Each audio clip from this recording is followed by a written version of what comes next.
Halo sahabat, kita kembali lagi dalam acara Ngumbar, ngobrol urusan kembar. Dan bagian 2, kali ini masih bersama dengan saudara kembar saya, Dr. Kresno Mulyadi atau Kak Kresno. Dan kali ini kita akan bermain mengenai jawab cepat seputar perbedaan dan persamaan menjadi orang kembar.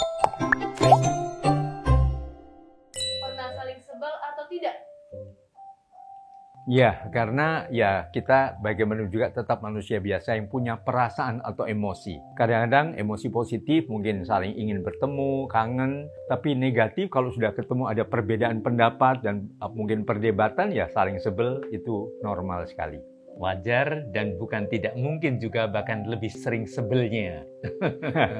Pernah saling kangen atau tidak? Sorry. Salah.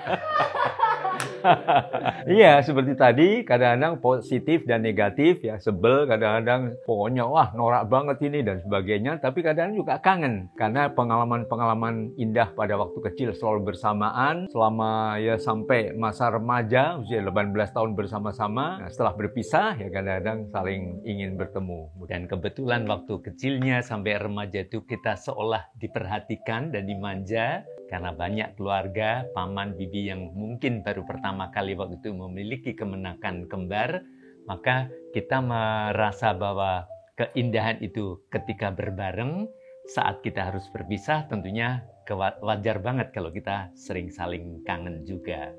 Saling tahu nggak sih kalau saling kangen? Pas lagi kangen tuh apakah saling tahu atau tidak? Kadang-kadang tahu, Yeah. kadang-kadang tidak. Ketemu, kok sama-sama ingin ketemu ya, dan akhirnya ketemu beneran. Pernah suka dengan orang yang sama atau tidak? Bahkan sering. Berapa kali dan kapan sih itu momennya? Iya. Sejak kecil, Iya. remaja, Iya. sampai bahkan sekarang.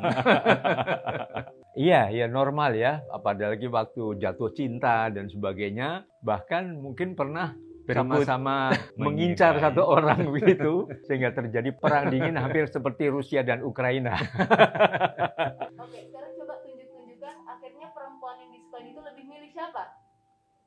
Saya. Begitu. Menurut saya. Kasih tuh? Iya, menurut saya lebih menunjuk ya memang dia. Jadi memang nasibnya. Pernah nyontek atau enggak? Wajar Ya. kalau sesekali ingin nilai baik dan kebetulan misalnya kurang belajar, tapi yang penting setelah itu kebetulan sama-sama sadar bahwa sebaiknya tidak demikian. Seingat saya, pengalaman nyontek itu justru bukan pada saat masih sekolah, tapi justru setelah kuliah.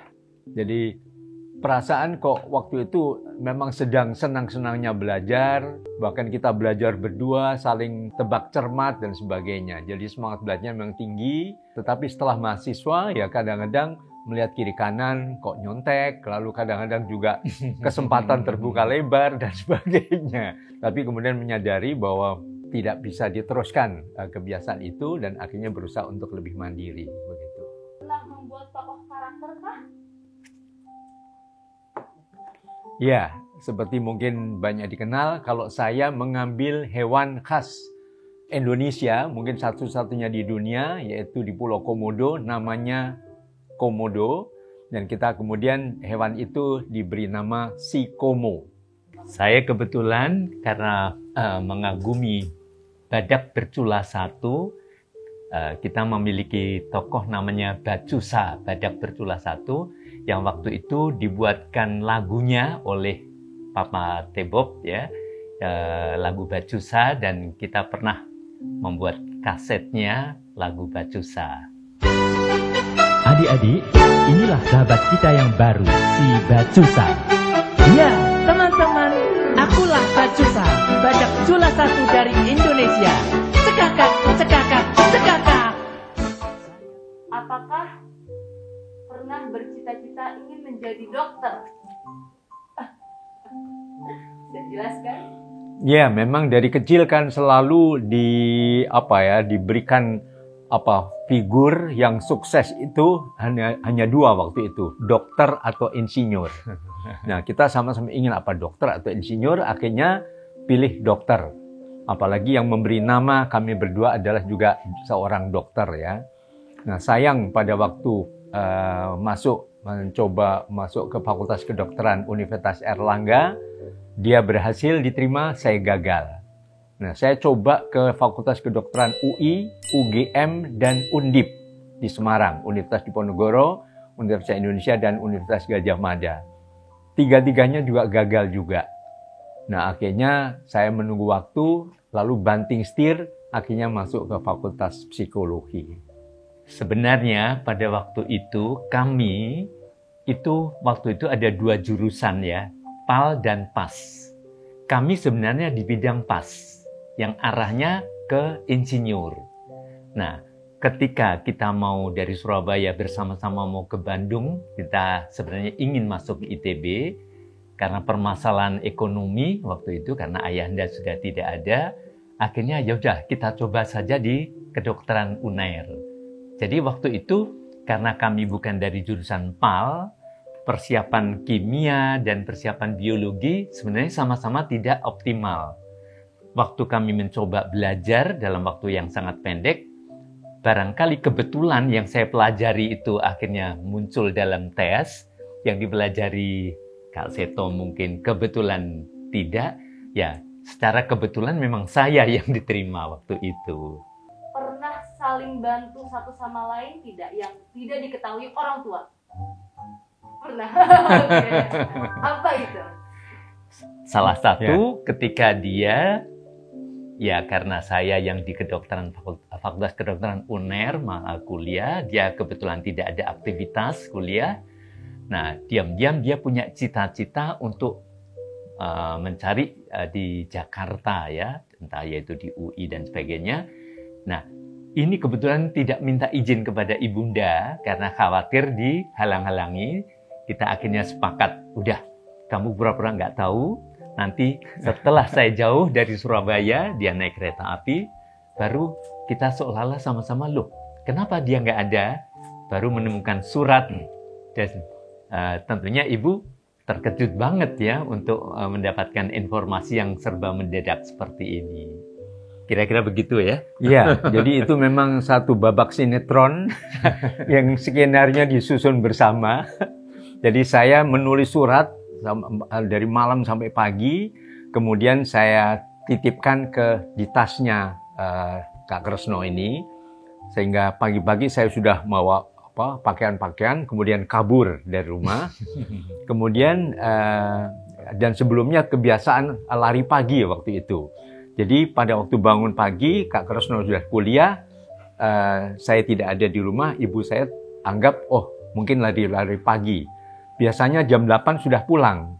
Ini sampai jam 9, sampai jam 10 kok belum pulang. Nah akhirnya begitu buka almari, loh ini tumpukan pakaian ini kan selalu sama kan. Ini satu deretan bajunya Kak Kresno ada, saya punya kok nggak ada. Lenyap. Dilihat kopernya juga hilang, rangselnya begitu. Nah, lalu ibu mulai, aduh jangan-jangan kabur, karena sebelumnya coba pamit, nggak boleh, jangan. Gitu. Nah, pada waktu pulang, lalu ibu tanya kepada Kak Kresno, kok ini panggilannya Tong kok nggak ada ya, kemana ya? Oh pantesan ini ada surat Bu buat ibu gitu. Nah ini babak satu, skenarionya cukup mungkin kalau masuk terpilih di festival film mungkin peran utama terbaik. Aktor utama terbaik. Iya, aktor utama. Akhirnya ya saling berpelukan, saling mungkin menangis, ya sudah Bu ikhlaskan saja. Mungkin maksudnya mau mandiri, mau mencari kesempatan supaya kembali tumbuh rasa percaya dirinya begitu. Mudah-mudahan ini bohong putih ya. Jadi almarhumah ibu bisa memaafkan kesalahan saya waktu itu. Kalau sebaliknya ada nggak Pak Seto membantu Kak Kresno yang orang tua tidak tahu?